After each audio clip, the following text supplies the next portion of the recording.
I would like to announce that Elena is in the building, but doesn't like the way I smell this morning. So she went back there to where No, I'm leaving. I'm going to go meet a contractor. I know you are. I'm just giving you. Luckily, I'm clogged up today. So welcome to week 2 of 3 clients in 30 days. Does anybody have their first client yet? Nope. I did close 2 contracts though, or I did 2 contracts though. Yeah, but they're both for Tulio. Cheater. Right. Still practice. Yes. It is practice. And I have suggested she might contact Brenda to see how she does contract presentation. I did, and I recorded her. Oh, good girl. Because I gave her mine, which is different than everybody's. Because everybody has their own pattern. And I know Brenda's is so rehearsed, and that's what we discussed. You've got to be so rehearsed in that contract. You don't have to read it the day before or the hour before. Somebody says, I want to write a contract. Let me whip it on you, and I can do it right now. So anyway, that's Francesca's thing. Day 8. First off, how many people have chosen their authors now?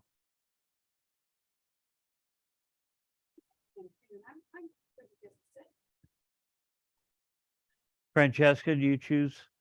No, I was just gonna use all of them. Okay, that's right. Did you guys choose?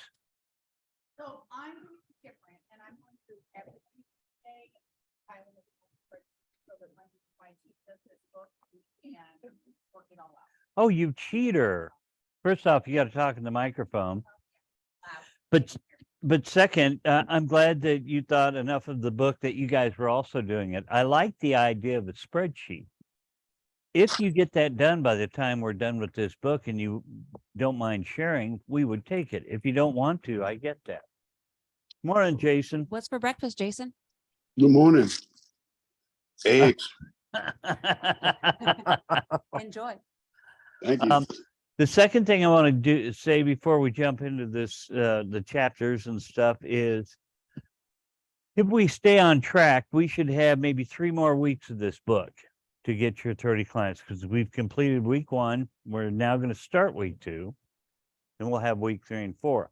I'm going to suggest one of the things that has been suggested to me, and I want to see what the group thinks, that the next book we do is the Real Ninja book. Now, I don't know that I want to do it chapter for chapter.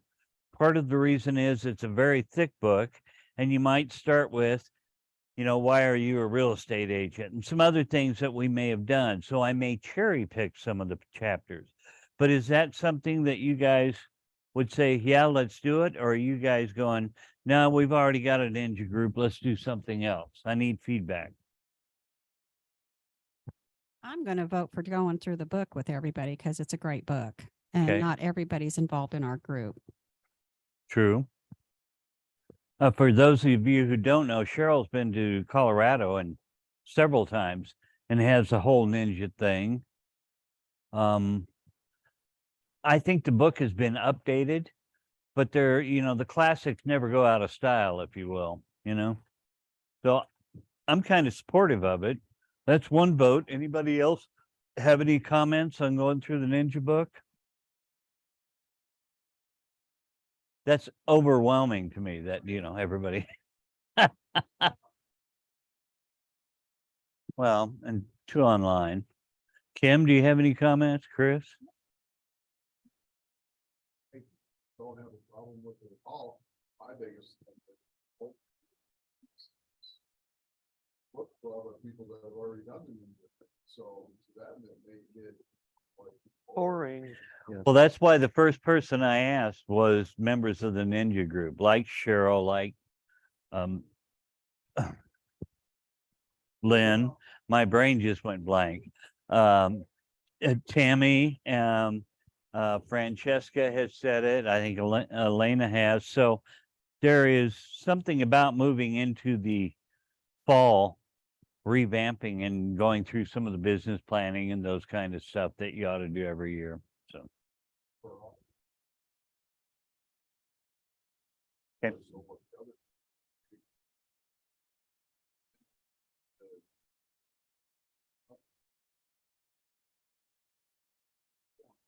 Okay. I guess here is one final thought on that is this one is kind of the how-to business, right? Ninja is very much how-to business. It's got a little bit of mindset, but it's mostly how-to, right? You may want to flip back and forth between a how-to business and a mindset book. Just Interesting. to keep people interested. It's hard to do all your business this way. Nope, here's a new book. Do all your business this way. Well, that's an interesting thought. Let me put some work to it. And part of the reason is we just came out a how-to, but it was all about social media. It wasn't about business in general. We did a mindset when we did the guy who does Y Lopo and the phrases and those kind of things.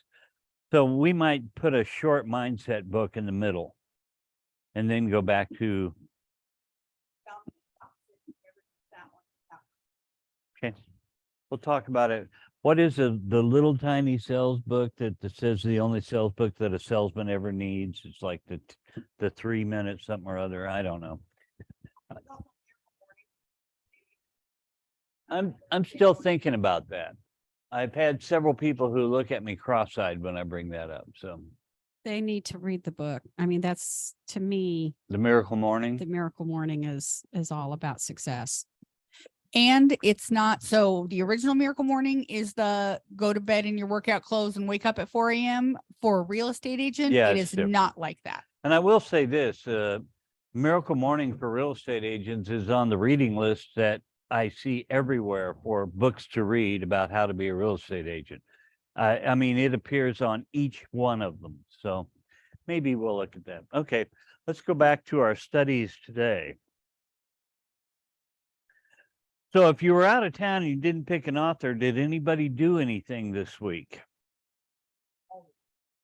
Yeah, from the book. Yeah.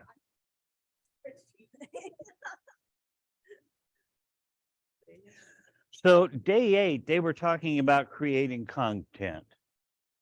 And some of you will already have done this because you're seasoned agents, but that's to create a buyer's guide, a seller's guide. Make sure your CRM is set up. Has everybody got some sort of CRM set up? Yes, Is that the Moxie? That's the that would be Moxie. Moxie for you. Yes. Yes. Follow-up boss is as simple. Okay, everybody needs this one. Follow-up boss is as simple or as complex as you choose to make it.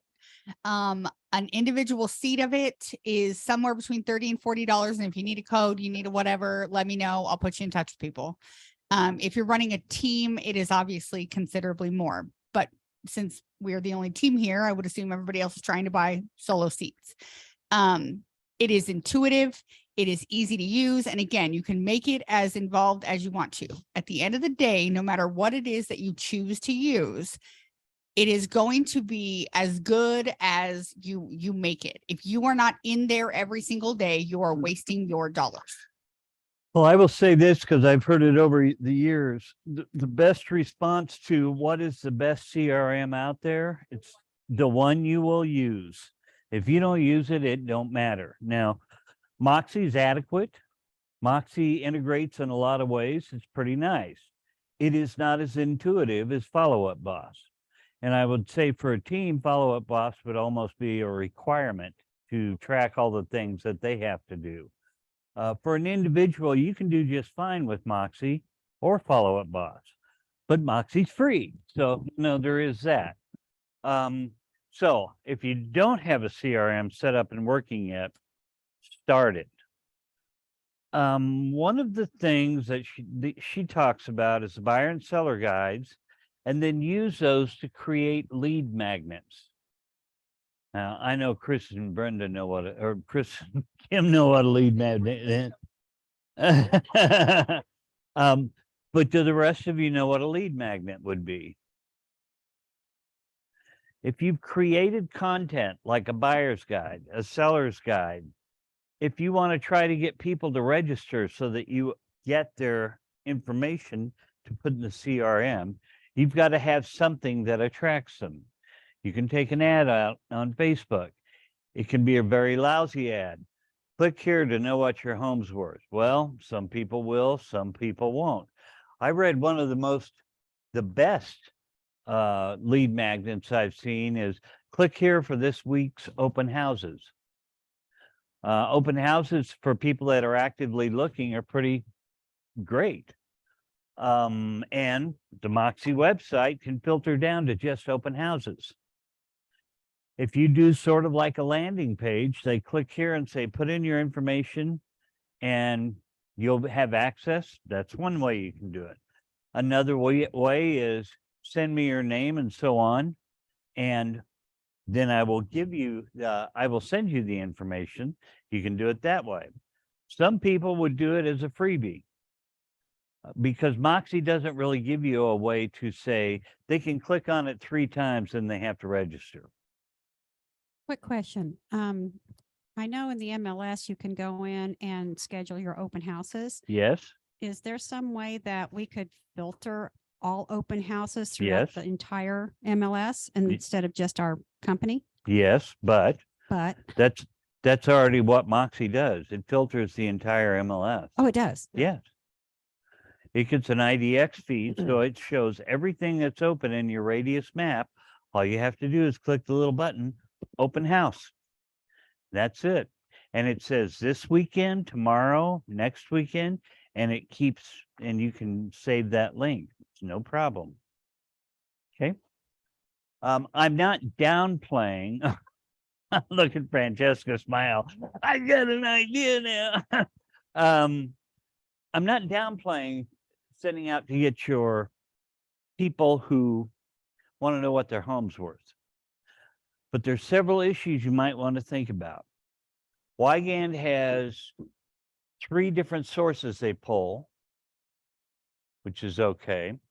Zillow has a freebie that they give, and none of them are what Wygand give. There are so many websites out there that just give free home value that an ad that says, find out what your home is worth is going to be read by the public as something, well, they just want my name and email address. Well, of course we do. That's how we, add to our CRM. But that's not really the way to earn the business when they can find it free from any place else. Now, one thing, I'm going to share my screen a minute. And I'm going to show you something that is not real beneficial to you, but could be beneficial to you. On the company website, we have what your home value is that is a little picky, I would say. Let's see, buying and selling. Oh, come on, Kansas home value. But what the source for this is RPR. RPR will make a broker only. You guys can't have one. Broker only link to a public facing information site that is, in my opinion, more accurate than all the other sites put together. Especially in Kansas, we're a right to privacy state. They have to do a lot of guessing what it is here. CoreLogic will draw some of it, but RPR in the MLS has more than anybody else. So the home values are relatively decent. I will say that if it can't find what you're looking for, it just gives a blank screen, which I'm not real thrilled with. But I already paid for this coding, and I don't know how many people actually work on it anymore. 220. So when I click this, what they get back is this, which says that house. You can see how it's gone up in the last 4 or 5 years. Currently would be worth around 222 with a range of 198 to 246. Their confidence level is high, and it's had an estimated change in the last month. Now that's fairly simple, but that gives somebody an idea of what their house is worth. Understand? So you could theoretically make a landing page, what's your house worth? set up that landing page and say, give me your email address, then click here. Click here would then go to here. But my point still is if they can go to realtor.com, Zillow, Wygan, Berkshire, and they have all these sources already that are free, I'm not sure that's going to attract as much as you want. Okay. I'll quit sharing my screen now. So I Yeah. think that that would be a good tool. Instead of saying it like everybody else, what's your home value? Try to come up with a verbiage that something like, are you curious how your house has appreciated? That would be good verbiage. How's your house appreciated in the last 4 years? And you saw from that chart, it went back to like 2018. Or even simpler, which would catch more attention. I bet your home is worth more than you think. Always look at what's in it for them. Yep. You could speak to the accuracy of this tool versus the accuracy of others. So I'm going to go down a little bit of a road here. So When how would we have access to that as an agent? Because you can't, other short of just going to the link on my page. Oh, gotcha. And I wish RPR would make it more public. But boy, when you saw what I had to go through to get it on the page, you go, no, I ain't going to do Oh, it's that. a nightmare. I have 4 pages of code that I had to implant into on a page to get that to work. So you're saying it's possible for you to code ours? No, okay. I can give you the code to go, but it only works on my website because it says betterks.com in the coding. So there's all kinds of things going on. But let's leave that for a moment. So I think there ought to be a way that speaks to the accuracy of RPR. And the reason accuracy is important is when Zillow first came out with Zestimate, they had a disclaimer in Kansas. And the disclaimer in Kansas read something like, because we have no access to public data in Kansas, we estimate based on what the mortgage is, and our ratios can be plus or minus 20% off of what we think your value is. Plus or minus 20% is a lot. So since it was just really an estimate, RPR has got the hard fact numbers. That's a lot better, in my opinion. Okay, so Quick question though. Because Zillow is now a broker, is their information more accurate now? they have access to IDX feeds.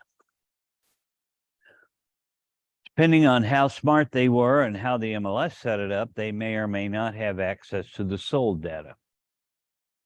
So here's what I know. While they have access to the sold data, it would have to be pulled individually, and they do not have somebody in our market that does that. Correct. So they are currently utilizing it the same way they are in every other market where they are given it freely. Okay. So ours comes up as, I didn't give you that. And so they are not, while they do have access, Right. it would take the manpower to pull it, and they are not investing the hours in that. And I don't blame them. I wouldn't either. Okay, so let's get off that a little bit and move on because, I think the open house link may be a really good idea because first it can come right off your website. So it will lead back to your website. And if you've got somebody wanting to know their value of their home may or may not be actively thinking about selling, you might spur them on. Somebody that's looking for open houses probably is really looking for homes and may not have an agent yet. Just throwing that out there.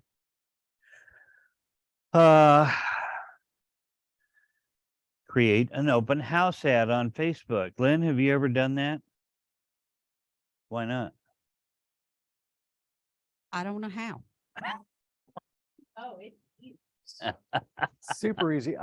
And see, that's silly because I've seen you do ads on Facebook, or are you having your guy do them? Oh, okay. Tell them to do one for an open house instead of for your book. Now, as a business page, what I have is anytime we make a post, Facebook is more than happy to offer me to boost that post. Oh, yeah. That's an ad. I have a house, it's listed, it's going to be open, and it says boost this ad. Okay, I'll boost it. $50, you know, whatever the amount may be. But you know, it's not very hard, but it is also a good source. Even if you have people that are already represented by another agent, you're getting people to look at your open house and potentially come into your open house. It's going to be much easier to get their contact information if you're face to face with them than if you are just doing a landing page someplace and hope. I have a story. I've never heard this before in all my years. I picked up a new client. I actually wrote an offer over the weekend with her. She was going to open houses specifically to interview agents to see who she would connect with. Nice. I had not ever heard that before where somebody would do that. Well, according to the NAR stats, as I was reading them this morning, about 5% of the time a real estate consumer will run into a open house and choose that agent. It does happen. 38% of the time it's somebody you know or somebody who knows you, or you know, so on and so forth. So building that database is important. Building that database with your social media is equally as important as what you've got in your CRM. I heard another story today. I'm going to skip through that for just a second. And the story is there's a real estate agent we'll be talking to shortly, and she had a video on her page. And her video was going, oh my gosh, somebody saw my name tag that I had created on Etsy. And I'm thinking, we'll give you name tags here. Why do you go to Etsy to get one? But that's a whole different story. It was a nice enough name tag. And she said, I hardly ever wear it, but I wore it today. And somebody commented on how nice it looked. And then somebody else in a gift store said, oh my gosh, I want to look at houses. Can you be my real estate agent? So the question and she said, I know they told us that in real estate school, but then I quit doing it, or I never really. Now, if you've got a name tag that is a little tiny thing that, you know, says, you know, your name and nothing else, that might not be the attention grabber that you want. Hers was a diamond thing and had the logo on it, or you could do other things that make it blingy or creative.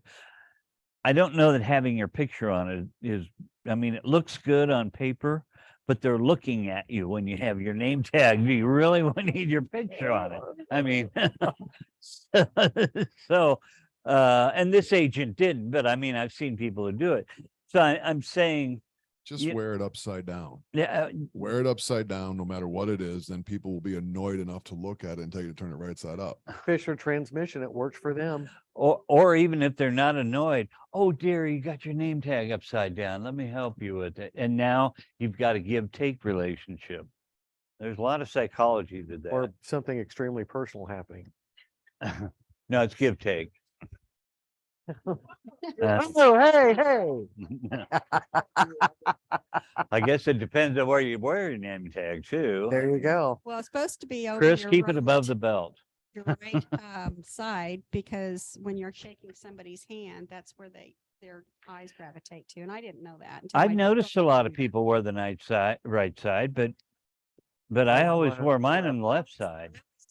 But my daughter, who's a teacher, Says the so right she side. teaches me everything in life.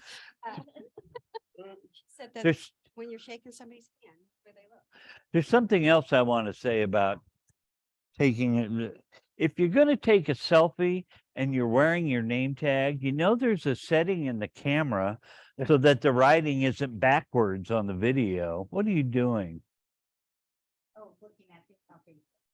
Okay. So yeah, working. Yeah. So be sure, if you don't know where that setting is, see Tracy, see Kenya. I'm a little slower nowadays than I used to, but flip that camera around so you can read it correctly when you post it. It's irritating to me when logos are backwards or names are backwards, and I'm trying to, you know, it just irritates the dickens out of me. But it's attention. Well, maybe I'm wrong then. Yeah, well, I don't like being irritated. The other thing is that on Brenda's name tag, and this is how we know when people notice it. Hers used to have that whole vegetable soup, used to say realtor and like all the different crap after it. And now just says Brendan offered. It's got our team logo, it's got the brokerage logo, but underneath it says magical unicorn. Mhm. And I can't tell you how many people pay attention to that. Magical unicorn, what does that mean? And no, it's not swinging, Greg. So I don't care. But no, it says that and it gets a lot of attention. So there's a guy that Chris and I know named Kendall Cabuto. Kendall is a nice guy in Florida. By the way, he got divorced. Just saying. I In think case you're interested. alcohol may have had something to do with that. Oh, okay. But he always wears the neatest shoes. Like he has green light up shoes that he wears. And his name tag now, I don't know if you've seen it, Chris. It glows in it's got backlit by LEDs. So it looks like his business card. So when he's walking around at night, it's glowing at people. Now, I don't know that I would do that, but it made me think, could we get one that has little like flashing lights and stuff? We're taking a video with our flashing lights and that would be kind of cool. Anyway, any of those little things that grab attention are going to make people go, wow. So All of those going back to lead magnets. lead magnets. So speaking of lead magnets, You're welcome. if you get any response to those lead magnets, she says she calls, texts, emails, send video to each and every one of them until they say stop. Do not give up on them. I've had people on drip campaigns that 5 years later join the company. So don't give up on them unless they say stop. If somebody actually asks for a valuation, do a true valuation for them. Don't just give them the one online. And you can send it to them email, but also deliver a printed one to them. You're going above and beyond what other, oh, here's an email. Let me know if you like it. No, I show up to my door and I give them that. And here's why. 80% of sellers interview one real estate agent before they list their house. You want to be first. If somebody's asking about value, be first. Let's see. Immerse yourself in the community. You guys don't have any problem with that. And the last thing I'm going to talk about is really days 14 through 16. Once you record a video, repurpose it. Hush. If you're, I'm going to make you guys stand at the front of the class.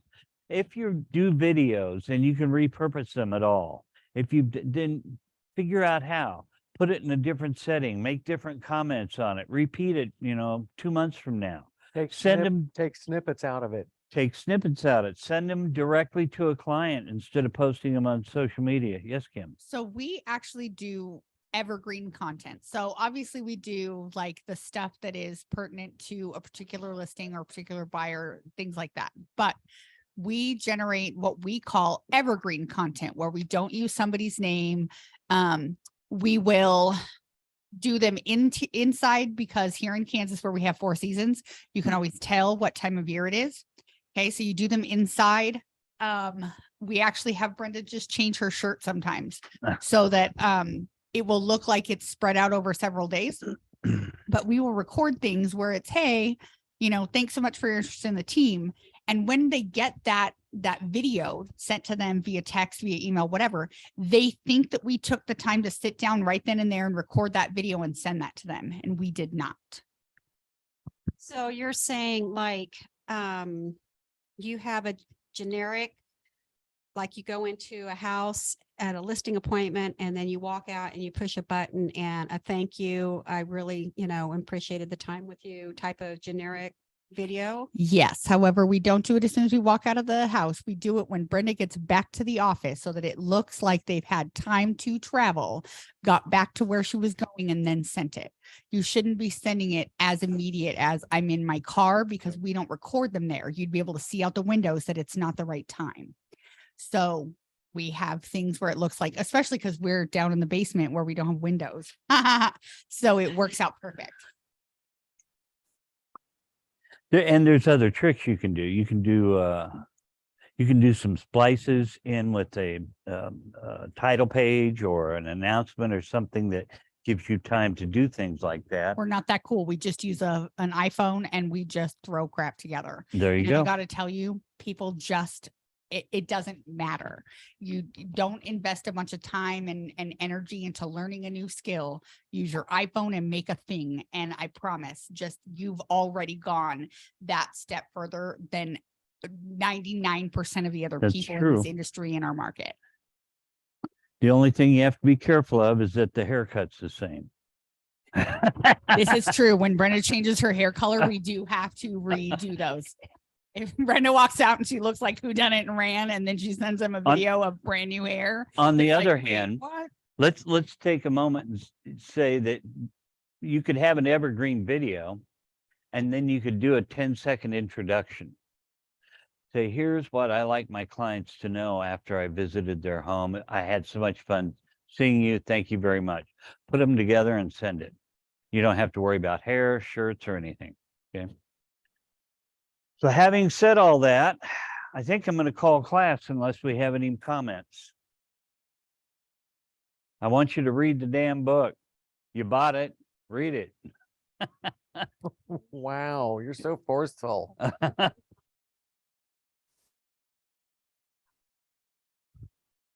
You have a question or just you guys were visiting? Okay. Okay. I'm going to stop recording. Thank you, everybody.